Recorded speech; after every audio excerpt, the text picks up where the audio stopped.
Hello and welcome to the latest from Hearts Standard. My name is Joel Sked, and yes, just me. I'm hoping this will be a quick one. Space for those who watch The Office to make their little jokes. But I wanted to quickly discuss a couple of relevant topics, namely the Hearts Standard offer that's currently on the go and the upcoming Foundation of Hearts votes, taking inspiration from a recent podcast from Scarfs Around the Funnel. I'm not doing this as a live video because it is Saturday afternoon and most people will have much better things to do than join such a video to watch it live, especially if they have came back or have come back from Bruges and seen Hearts in Europe on Thursday. I know, having flown home yesterday evening, that there was a few folk in struggling Nick, I think, coming back from enjoying the very strong Belgian lager which Bruges had to offer. But this video slash podcast is important nonetheless. So first, let's do some housekeeping, shall we? Good Vibes Giveaways are proud to sponsor Heart Standard and offer fantastic prizes to fans of the club. Prizes change weekly and include tech gadgets, days out, weekends away, tax-free cash, and even OASIS tickets. Get your vibes now at www.goodvibesgiveaways.com and enter for your chance to spread the good vibes. Now, secondly, the Hearts Standard offer. We are currently running a Black Friday offer of 12 months for £12, so that does work out at £1 a month. This runs until midnight on Tuesday. Or to be more accurate, 23:59:59 on Tuesday. I am not a massive fan of shouting about Hearts Standard. I prefer if our content does the talking for us and people who read it spread the good vibes, if you will, of Heart Standard. But since I am here, I do believe it is value for money, just like I said, £1 a month. I think we do a good job, myself and Craig, James the forum, and our contributors, whether it's Scott in the video or Tom doing some analysis, or Craig, who's done a few interviews and will be doing one this week. I just think we do a good job providing a variety of content on everything and anything Heart of Midlothian Football Club. I still want us to do more. I think we can do more. I think we can do it better, and that means the more support we get, the better we can probably do that.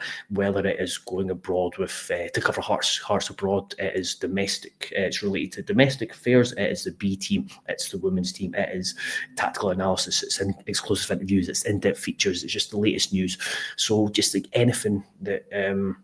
Anything related to Hearts, we'll try and cover it as best we can and in as much depth as we can. I appreciate the timing of this offer. It's coming up to Christmas and it's between 2 European trips, but I would say if you do like what we do with the videos, if it's just the videos of the podcast you listen to and you've not really taken out a subscription, I would ask you to certainly to consider it.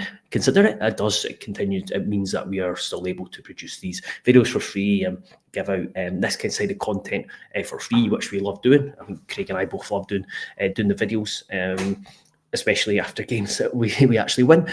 But yeah, I would just ask anyone who has not subscribed or has previously subscribed to consider it again. Again, it's £12 for 12 months, which I do believe is value for money. Any questions around Heart Standard subscriptions, any questions, I'm more than happy to take them, whether it's on Twitter or Blue Sky. Feel free to reach out to me and I'll answer as best I can. Or even if you catch me on Sunday at Tynecastle for the Hearts, for the Aberdeen game, feel free to chin me. Not literally, just come up and say, I've got a couple of questions about Heart Standard or the offer or anything Hearts related. I'm more than happy to have a chat and have a chinwag about anything and everything Heart of Midlothian. Now, with that out of the way, I suppose it's time to move on to the Foundation of Hearts votes. Like I said, I'm going to try and keep this quite brief. Try not to do what I did on the day of the Tony Bloom one, where I just spoke at you for I think it was 28 minutes, and I was constantly running out of breath. But I suppose that I think it's important to talk about the upcoming Foundation of Hearts votes because the next 4 days are really important, both on the field as I record this.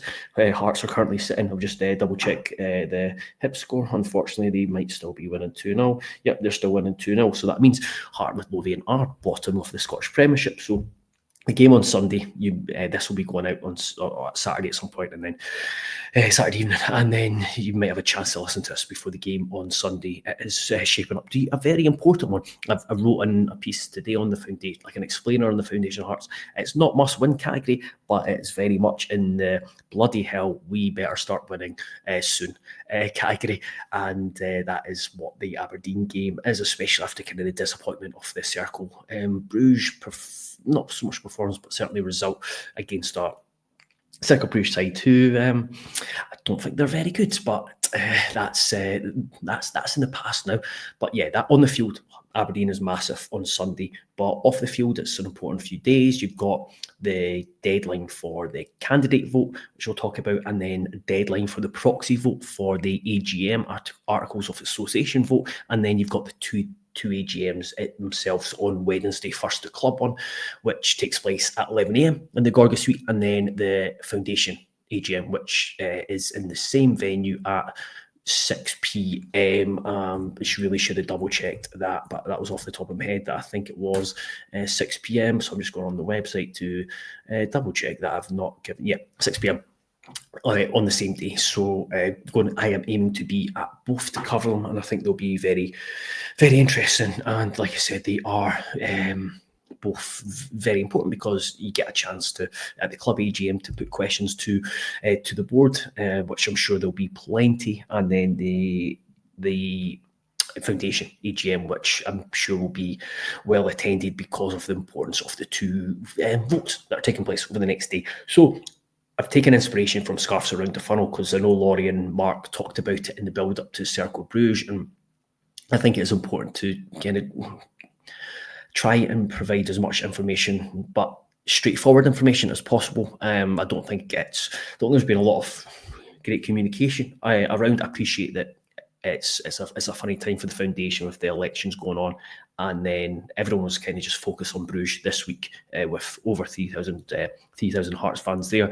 But it's one of those where if you get an email and if you don't really pay attention, it might be specific details that have not been explained. But the Foundation have in their kind of AGM notice that's sent out and on the website, they've got like an explanatory note of the proposed vote, and that's full of information and depth. So I'll kind of get to that, but first of all, I suppose it's worthwhile starting with the board elections because that's the first deadline coming up.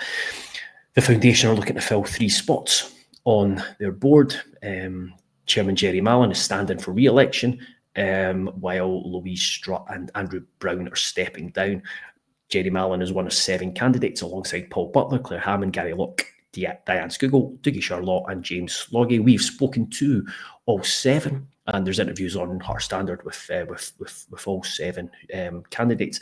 And the deadline to vote for those candidates is 5 p.m. on Sunday, December 1st. So that is, if you're listening to this on the Sunday, it's today. If you're listening to this at some point this evening,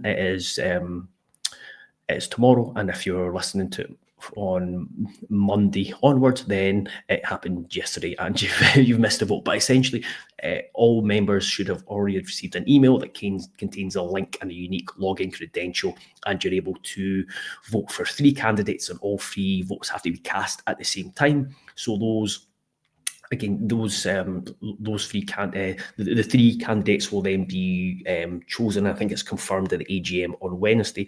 And again, we haven't spoken to the 7 candidates, and anyone who's kind of engaged with it will know it's important because there's been a lot of criticism of the Foundation, especially the communication aspect. And I think all 7 candidates mentioned the need to do better on that side of things. So again, these 3 are going to be important in kind of trying to play a leading role at the Foundation. So if you've got views on the Foundation, you're a member, then it is really important to choose the person or people that you want to represent you.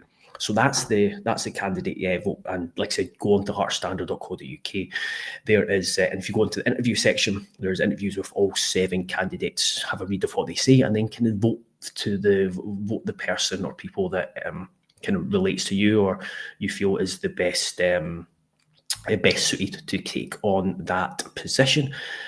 So yeah, that deadline is 5 p.m. on Sunday, December 1st. So if you're the last kind of time to do it is at half time of the Hearts, just before full time, it's just after full time, sorry, of the Hearts Aberdeen game. Now, the Articles of Association vote, this is probably the more complex and confusing one. It's, in short, the foundation is looking to amend its Articles of Association around the thresholds regarding a potential share issue or a potential sale of shares from the foundation's 75.1% majority shareholding. So at the moment, the Foundation of Hearts have a 75.1% shareholding in the club, which of course means that they are the majority shareholder. Now, the foundation is looking to amend the threshold in which they can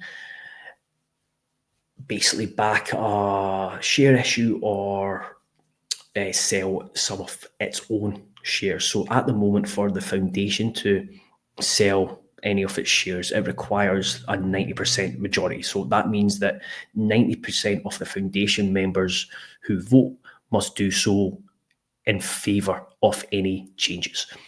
Now, the foundation is wanting to add or amend to those Articles of Association whereby if there was a share issue or these shares. So I suppose the important thing is if the club were to have a share issue, it needs the support of the foundation.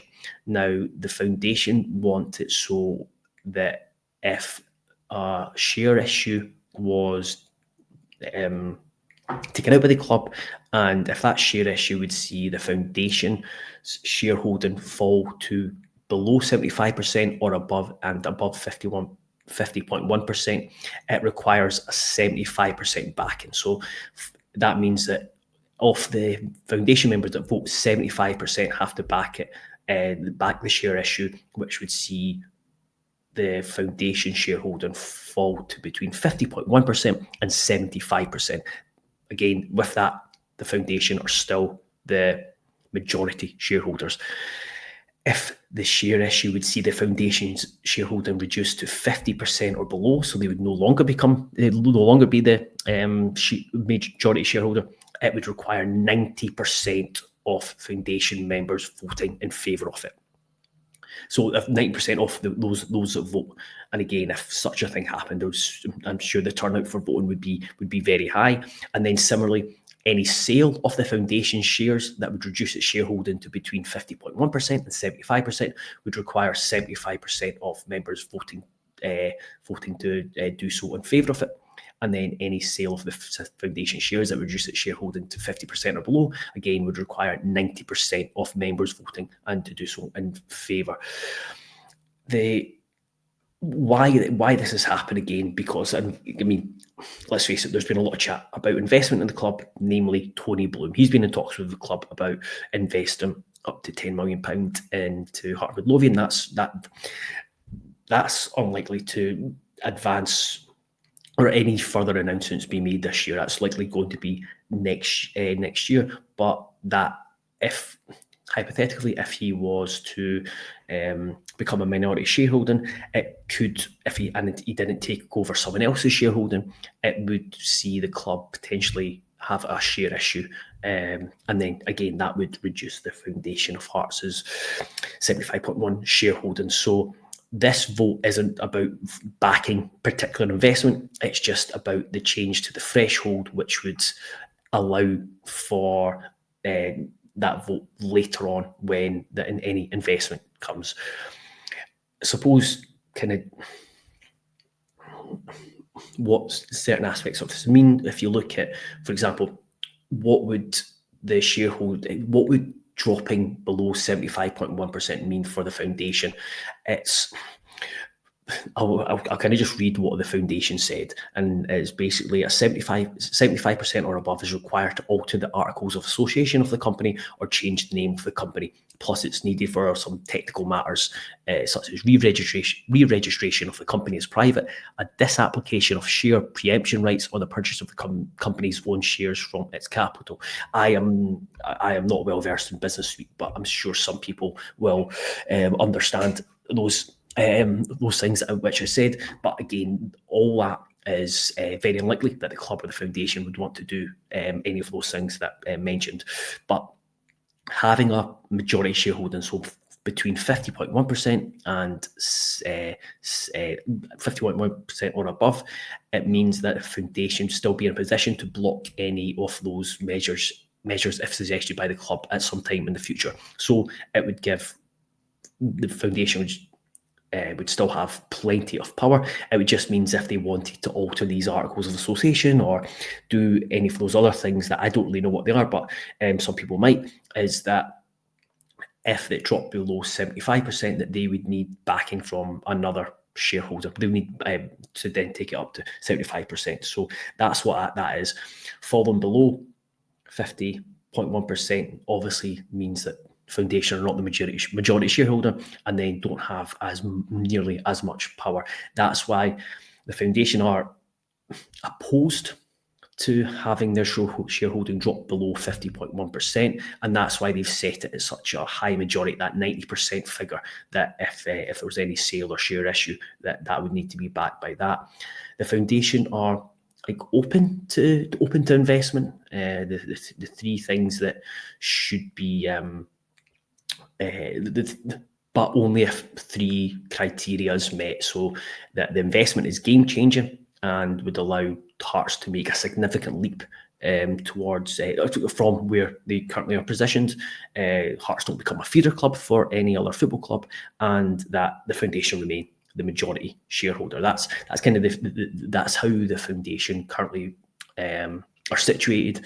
And in terms of any investment, they would it would be carefully scrutinised by the foundation before a vote would be taken. So I know a lot of people kind of keen to know a bit more information, but I think that information around any potential investment that would come out close when that's in a place to do so, and the foundation scrutinise it and then bring it to the members. So that is essentially the vote on the amendment to the Articles of Association. All that the foundation, in short, the foundation are just looking to tweak or introduce certain thresholds for potential share issues and potential sale of foundation shares, and the different thresholds which is required. So in short, essentially, if there was a share issue or sales in the foundation shares, that would see the shareholding drop to between 50.1% and 75%, then it would require 75% of those foundation members who voted to do so in favour. And then for anything that would see the foundation shareholding go from 50% or below, it requires 90% of those members voting to back it. That's it in short. And the proxy votes have to be in, and let's get this right, the proxy votes have to be in by 6 p.m. on Monday, December the 2nd. If you don't send in a proxy vote, then the only other way to vote is by attending the AGM on Wednesday evening at 6 p.m. in the Gorgie Suite at Tynecastle Park. Now, an email update should have went out to all members just around voting on the voting by proxy, just to make it easier. And one of the ways you can do it is by filling out the proxy form, screenshotting it, and then emailing it back to info@foundationofhearts.org. Now, I appreciate that it's the voting on the Articles of Association, and my explanation, I'm trying to be as clear as possible, but there's just with the numbers and the language, hopefully I've not confused matters more. But I have put up a big explainer on heartsstandard.co.uk. It is free to read. There's no paywall. I've set it at the lowest thing, so it should be everyone should be able to read it. I would encourage you to do so. I've kind of laid out in as much detail as possible, and laid into kind of like a question and answer format. So it's to be as clear as possible. But what I would say is that I think it's really important for everyone to get involved and to read as much, and I appreciate that. I would have ideally done this earlier on in the week, but Bruges and Hearts in Europe took up plenty of time, and that's what everyone was really kind of focused on and concentrating on. So only got around to doing it today. But I would encourage everyone to take as much time to kind of digest the information, see what it means to them, but get involved if you're a foundation member, to get as involved as much as possible, because there are two important votes. Well, it's the candidates going to be on the board or the Articles of Association. They can, certainly the latter could have an important, is important and could have significant ramifications further down the line.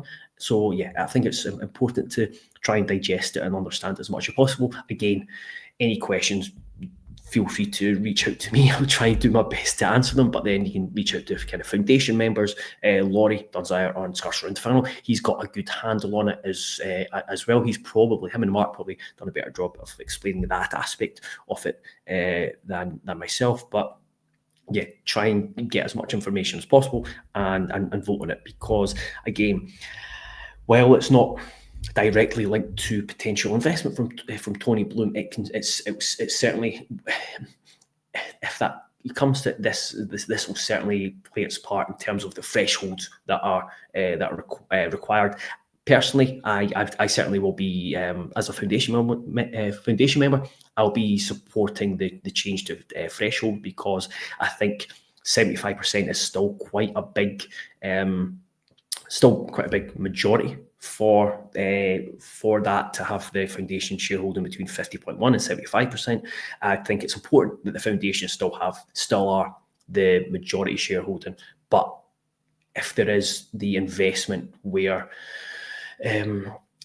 investment that is attractive, and I think the Tony Bloom investment is attractive, because we've talked about this before, you look at his track record and his involvement in other clubs, and I think it's I do personally think it's at the moment, for all the information I know, I think it's a no-brainer. But of course, I can understand fans who are a wee bit sceptical. But you can always, that's things like this vote is purely to change the shareholding.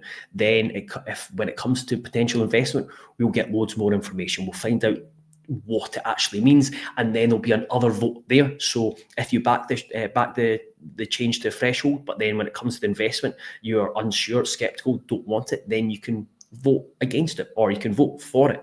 Personally, with all the information I know, and it's not hugely in depth, that I would be supportive of both the threshold and the investment from Tony Bloom. But again, more will come out about that further down the line if it progresses to that stage. It's still very much in the talk stage. Obviously, Hearts have the link up with Jamestown Analytics, so that is where we are at the moment. Hopefully try to be as succinct and clear as possible. Apologies if not, but like I said, there's that article on the site which hopefully answers all questions and queries around it. I will be back with Craig, hopefully, after the Aberdeen game on Sunday evening. Hopefully we're talking about Hearts getting 3 points. And again, please do consider the Hearts standard offer of £12 for 12 months. And also for YouTube, please do share and subscribe, like, share, but yeah, definitely subscribe if possible. It's free. It's not going to hurt to do so. And until the next time, thank you very much and goodbye.